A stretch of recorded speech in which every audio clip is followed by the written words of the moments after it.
Scheme ass Howie.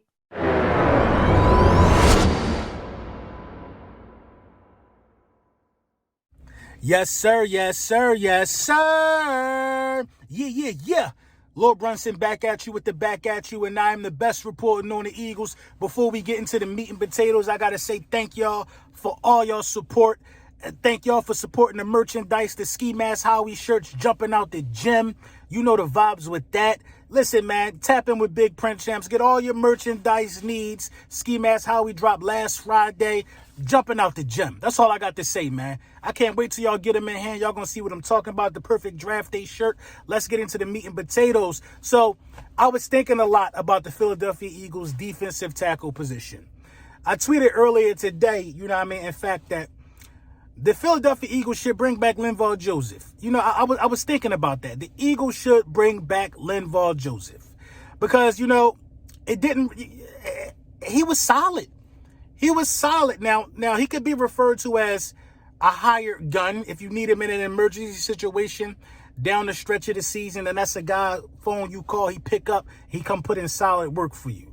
But I feel like, he got enough left in the tank to where I can see him through a whole training camp and a whole 17 games. That's how I feel about Linval Joseph. I feel that way because I'm not sure what we're going to get out of Jordan Davis this year. Now, I'm not going to say his rookie season was disappointing. He played behind some good guys. But it's a lot riding on the development of Jordan Davis in his defensive tackle position. Because as it stands right now, in my opinion, I feel like Milton Williams is ahead of Jordan Davis on the depth chart. And that's no shade or that's no slight to Jordan Davis and what Jordan Davis has accomplished. That's none of that. I just feel like Milton Williams is further along in his development than Jordan Davis. So if Jordan Davis is going to be the third defensive tackle at the 10th overall pick, then you damn sure better have Linval Joseph, on the roster. But, interesting enough, the Philadelphia Eagles are being linked to Jeffrey Simmons, defensive tackle, Tennessee Titans. He a dog. 25 years old, 7.5 sacks last year, 8.5 sacks the year before. That sack total from the defensive tackle position is very, very rare. It's very rare.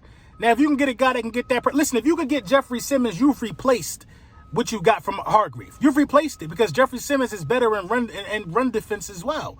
So I feel like that's a real Howie Roseman move. A lot of people not talking about that. When he in the last year of his deal, we got 2 first-round picks. You know what I'm saying? Howie Roseman did that with A.J. Brown. Dude took all the people, he took all the Titans organization, off of his social media.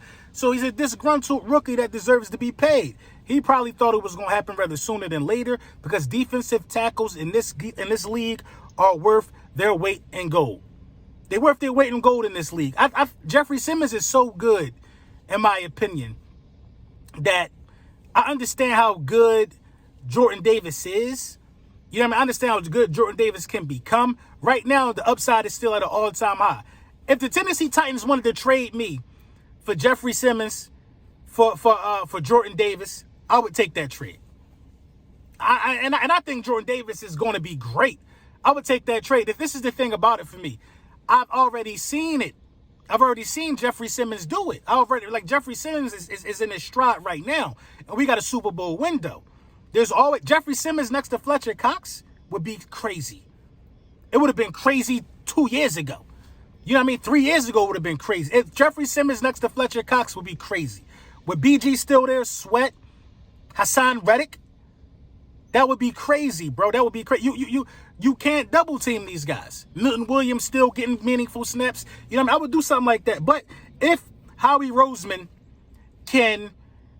He's worth a first-round pick. So it's just going to be tricky. It's just tricky business when you think about getting a player of that magnitude. But we are linked to him.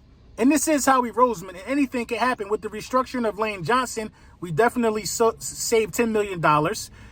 Per my guys at On the Road to Victory podcast, Jimmy. We definitely saved some money. We definitely got the funds. But this is a player that you have to extend almost immediately. That's the only thing with that because...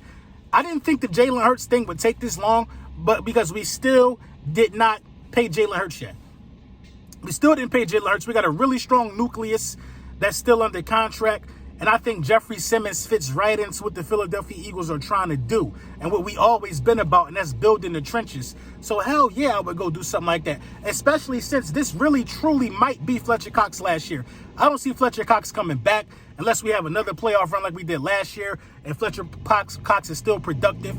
I think he's going to be better, actually, Fletcher Cox this year. I think Fletcher Cox is getting better, as wild as that sounds. So, you know what I mean? Who knows how this is going to pan out, but being linked to Jeffrey Simmons just pays dividends to you know, the guy you got in the front office and Howie Roseman. You know what I mean? Anything's possible. If you link to the Philadelphia Eagles, it's a high possibility that Howie Roseman is going to make something happen, especially with him having 2 first-round picks. So let me know what y'all think about the defensive tackle position. I'm all for bringing back Linval Joseph and Jeffrey Simmons. Wow. You know, just wow.